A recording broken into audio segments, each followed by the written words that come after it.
Hola a todos y bienvenidos a este espacio de debate jurídico.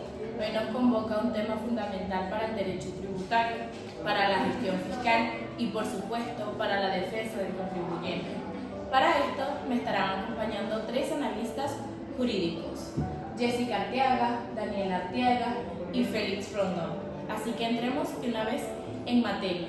Popularmente se cree que la única forma de salir de una deuda fiscal es pagando, pero el artículo 39 de nuestro Código Orgánico Tributario nos abre un abanico de 7 opciones. Entonces, ¿es el pago el único camino eficiente o el sistema tributario ofrece otras alternativas? ¿Qué opinan? Saludos a todos, muy buenos días. Para empezar, vamos mencionando lo que es la obligación tributaria. Este es un vínculo jurídico entre el Estado, el sujeto pasivo y el sujeto activo. Esto no es una deuda común, ya que es de orden público. Su extinción se rige principalmente por el principio de legalidad.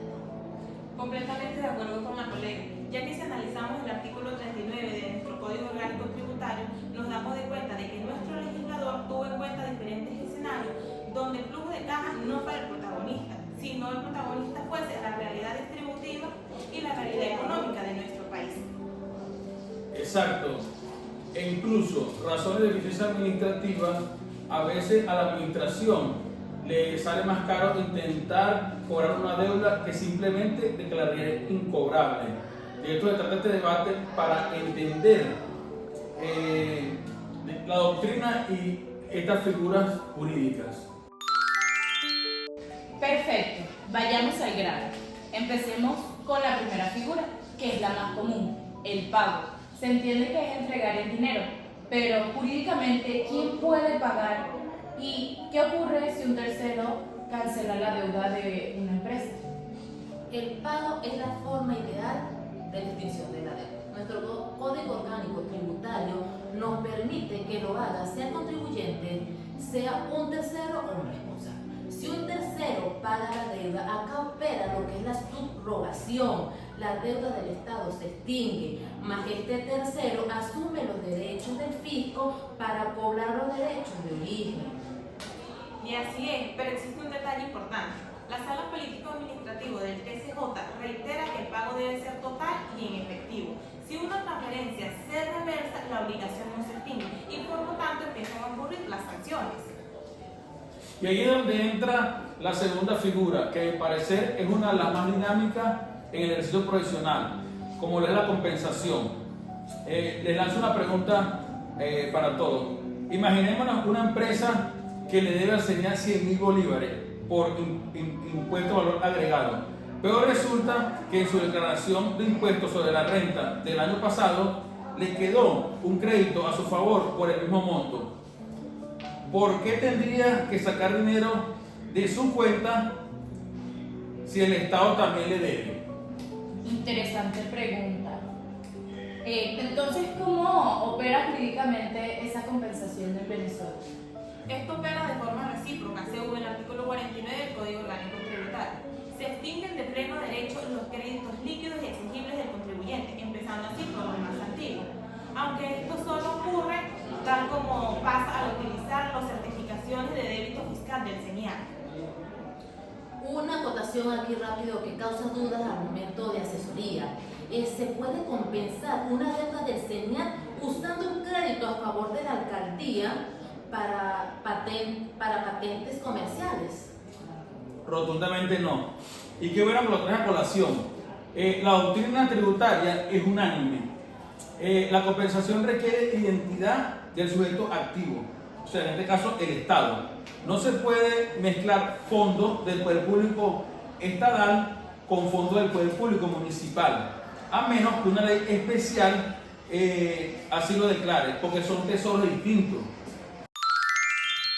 Excelente aclaratorio. Ahora pasemos a la tercera figura, que confieso que cuando uno la lee por primera vez en el aula de clases suena trabalenguas. Es la confusión, porque ¿cómo es eso que el acreedor y el deudor se vuelven la misma persona? ¿Y cómo opera esto en el Estado venezolano? Suena extraño, pero es puramente lógico. La confusión ocurre cuando el sujeto activo de la obligación, el Estado, queda colocado en la situación de sujeto pasivo. debido a la transmisión de derechos y obligaciones, objeto de los tributos. La doctrina nos explica que nadie puede ser deudor de sí mismo. Un ejemplo sencillo sería si alguien muere sin herederos y debe impuestos sobre sucesiones, esto pasa al Estado. El Estado se vuelve dueño y a la vez acreedor. Las deudas automáticamente se extinguen por confusión, ya que el mismo Estado no se puede demandar. Ese es un excelente ejemplo, colega. Ahora pasando a la cuarta figura que es relevante, la remisión, que se entiende como el perdón de la deuda. Una pregunta al especialista 3. ¿Puede la administración condonar impuestos de forma tan arbitraria? Absolutamente no. Volvamos al principio de legalidad, artículo 53 del Código Orgánico Tributario, que es tajante. La obligación de pago o de tributo solo puede ser condonada o remitida por ley.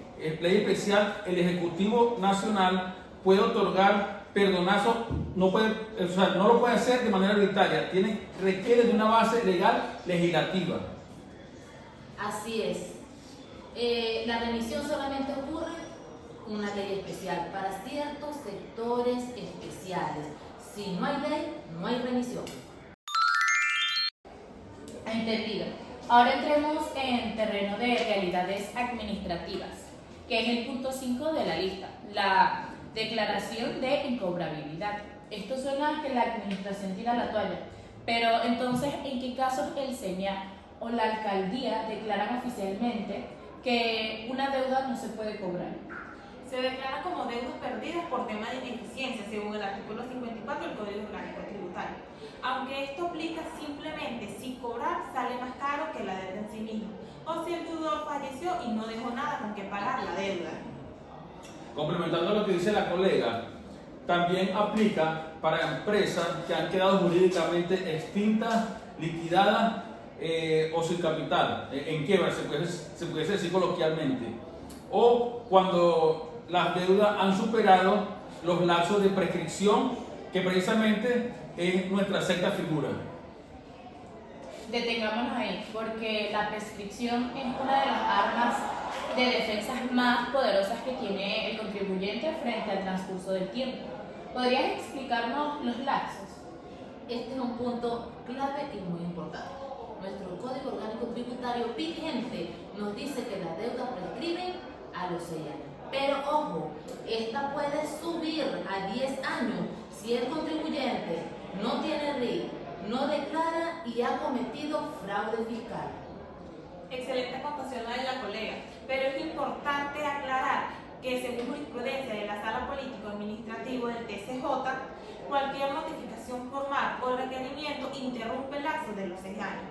Esto quiere decir que el conteo de los 6 años vuelve a cero, ya que el tiempo solo corre a favor del contribuyente si la administración se queda inactiva. Excelente puntualización sobre la prescripción. Ahora cerremos este ciclo del artículo 39 con el último punto, que son las exoneraciones y excepciones. Pregunta típica de examen. ¿Cuál es la diferencia de estas dos? Es la pregunta del millón en el derecho tributario. La diferencia es la fuente de poder que lo otorga. La excepción nace directamente de la ley. Por ejemplo, la ley de impuesto sobre la renta, que dice que quedan las instituciones benéficas exentas de pago. La exoneración, en cambio, es una facultad que el Estado le otorga al Ejecutivo Nacional, al Presidente de la República. Mediante decreto, dispensa el pago del IVA de la importación de algunos alimentos y medicinas. Exacto. Al cumplir con estos requisitos de una exoneración, la obligación de la deuda se neutraliza. Extraordinario debate. Hemos paseado por estos 7 modos del artículo 39.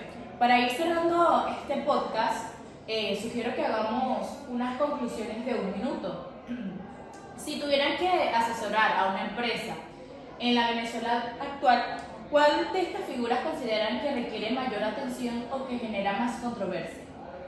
De mi parte concluyo que la compensación es una herramienta subutilizada por temor a la fiscalización, pero al mismo tiempo es un derecho sólido que alivia el flujo de caja directamente en nuestra economía. Bueno, para cerrar la prescripción exige auditoría estricta, ya que muchas empresas pagan deudas vencidas, ya sea por desconocimiento o por temor. Yo cierro diciendo que el conocimiento de la doctrina y la jurisprudencia del Tribunal Supremo de Justicia no es para evadir impuestos, sino para garantizar la justicia fiscal. Ningún contribuyente está obligado a pagar más de lo que la ley le exige. Con esto cerramos nuestro debate. Nosotros esperamos que esto les sirva como guía para los estudiantes y los profesionales del derecho. Muchas gracias y hasta la próxima.